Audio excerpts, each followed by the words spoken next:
बच्चों, एक बार फिर से तुम लोगों का स्वागत है इस ऑनलाइन क्लास में। बच्चों, मैंने तुम लोगों को जो आवर्तबीजी पौधे होते हैं उन आवर्तबीजी पौधों में लैंगिक जनन के अंतर्गत निषेचन की क्रिया किस प्रकार से होती है वो बता दिया था। मैंने तुम लोगों को इनमें डबल फर्टिलाइजेशन बताया था, यानी द्विनिषेचन की क्रिया होती है जिसमें एक मेल न्यूक्लियस पोलर न्यूक्लियाई से और दूसरा जो मेल न्यूक्लियस है वह एग न्यूक्लियस से फ्यूज होता है। तो इस प्रकार से यह दोहरा निषेचन या डबल फर्टिलाइजेशन हो जाता है। जब फर्टिलाइजेशन हो जाता है तो इसमें ये वास्तव में जो सत्य निषेचन है जिसको हम ट्रू फर्टिलाइजेशन कहेंगे, वो ट्रू फर्टिलाइजेशन जो है वह एग सेल और एक मेल न्यूक्लियाई के मध्य होने वाला ही फ्यूजन ट्रू फर्टिलाइजेशन या सत्य निषेचन है, जिसके द्वारा जाइगोट का निर्माण होता है। जाइगोट, इसको हम युग्मनज कहते हैं। कई बार जो है बच्चे कंफ्यूज कर जाते हैं युग्मक और युग्मनज में। देखो, जो युग्मक होते हैं वो मेगास्पोर मदर सेल या माइक्रोस्पोर मदर सेल में मियोसिस के बाद बनते हैं, जिन्हें कि हम लोग गैमिट या युग्मक कहते हैं। इनमें आवर्तबीज पौधों में इनमें नंबर ऑफ क्रोमोसोम्स हैप्लॉइड होते हैं, एक गुणित होते हैं। और जब इन युग्मकों में जो विपरीत लिंगी युग्मक हैं उनमें फ्यूजन हो जाता है, संलयन हो जाता है, तो युग्मनज या जाइगोट का निर्माण करते हैं, जिनमें गुणसूत्रों की संख्या द्विगुणित या डिप्लॉइड हो जाती है। अब देखो, जब जो यहाँ पर मैं डाइकोटिलीडन्स या जो द्विबीजपत्री पौधे होते हैं उनमें जो इम्ब्रियो है यानी कि जो भ्रूण है उसका विकास किस प्रकार से होता है वो बताऊंगा। ये जो डेवलपमेंट इम्ब्रियो है इसको इम्ब्रियोजेनी भी कहते हैं। प्रोसेस इम्ब्रियोजेनेसिस है।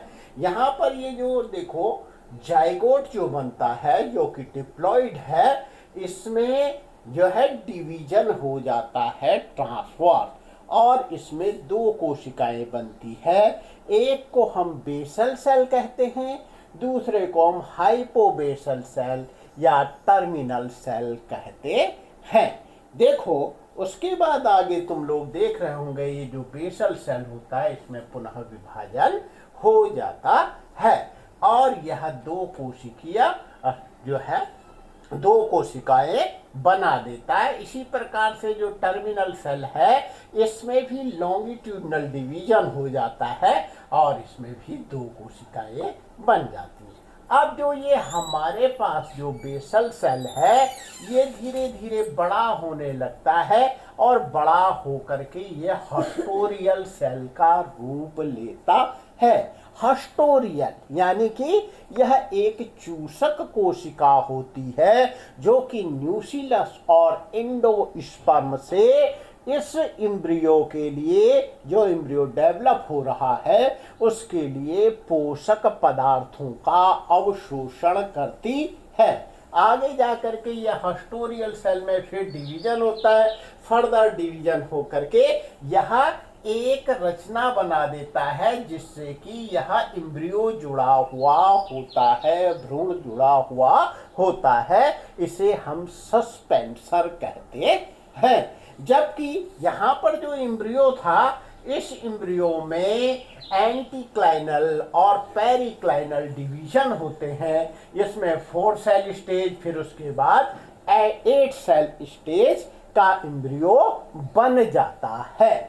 अब यहाँ पर ये जो हमारा सस्पेंसर है इस सस्पेंसर के सबसे निचले वाली जो कोशिका है जहाँ पे ये एम्ब्रियो जुड़ा हुआ होता है, यहाँ पर हाइपोफाइसिस नाम के जो कोशिकाएं होती हैं वो हाइपोफाइसिस का निर्माण कर देती हैं, जो कि बाद में हाइपोबेसल सेल और इपीबेसल सेल में डिवाइड हो जाती है। जो हाइपोबेसल सेल है ये रेडिकल का निर्माण करता है और जो इपीबेसल सेल है ये प्लूम्यूल का निर्माण करता है। रेडिकल का मतलब है मूलांकुर, जिसने कि अंकुरण के पश्चात मूल यानी जड़ यानी रूट को बनाना है, उस हिस्से को बनाना है। और प्लूम्यूल यानी प्रांकुर, जो कि क्या करेगा, पौधे के ऊपरी हिस्से को बनाएगा, प्ररोह को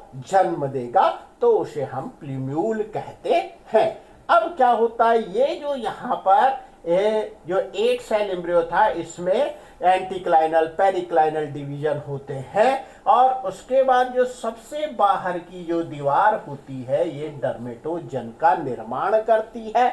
मैं यहाँ पर हाइपोबेसल और इपीबेसल सेल के बारे में पहले ही बता चुका हूँ। भीतर इसके ग्राउंड मेरिस्टेम होते हैं। तत्पश्चात ये वाला जो ग्लोबुलर, यहाँ पे क्योंकि ये गोल दिखाई दे रहा है, ये रचना कैसी हो गई भ्रूण की, ये गोल हो गई है, इसे ग्लोबुलर स्टेज कहते हैं। अब इस ग्लोबुलर स्टेज में क्या होता है, इसके साइड में इस दोनों साइड की जो कोशिकाएं होती हैं वो तेजी से डेवलप होती है, विकसित होती हैं। इसलिए ये क्या हो जाते हैं, दोनों तरफ से क्या हो जाता है, एक उभार लिए हुए रचना का निर्माण करता है और ये इस प्रकार से दिखाई देता है जैसा कि हार्ट का शेप होता है। तो यहाँ पर एम्ब्रियो हार्ट शेप्ड हो जाता है। बाद में जब एम्ब्रियो जो है या भ्रूण जो है वो ओव्यूल के भीतर पूर्ण डेवलप हो जाता है, विकसित हो जाता है, तो वो इस प्रकार से दिखाई देता है। देखो जब हार्ट शेप्ड है तो ये दो जो बड़े भाग तुम लोगों को दिखाई दे रहे हैं उभरे हुए, ये कॉटिलीडन्स का निर्माण करते हैं, बीज पत्र का निर्माण करते हैं और ये चूंकि संख्या में 2 होते हैं इसलिए इस प्रकार के जो सीड होते हैं, बीज होते हैं, वो द्विबीज पत्र बीज कहलाते हैं। अब यहाँ पर तुम लोग देख रहे होंगे कि अगर हम इसको एम्ब्रियो सेक के भीतर किसकी स्थिति देखते हैं, इस डाइकॉट जो एम्ब्रियो है उसकी स्थिति देखते हैं तो इस तरह से होता है। यहाँ हस्टोरिया इससे जुड़ा हुआ है, न्यूक्लियस से, ये बाहर को इंडोस्पर्म की भी ये जो क्या रहेंगी, कोशिकाएं रहेंगी, वहां से जुड़ा हुआ है, पोषक पदार्थ को लेता है। ये सस्पेंसर से एम्ब्रियो जुड़ा हुआ होता है। तो फुली मैच्योर जब क्या हो जाता है, जो ओव्यूल हो जाता है, अब किस में चेंज हो जाएगा, ये सीड में चेंज हो जाएगा, बीज का निर्माण करता है और इस प्रकार से यहाँ डाइकोटिलीडन्स में, द्विबीजपत्री पौधों में भ्रूण विकसित होता है। अब जो दोबारा जो है हम लोग अगली बार तुम लोगों को मोनोकोट में किस प्रकार से डेवलपमेंट होता है एम्ब्रियो का वो बताएंगे।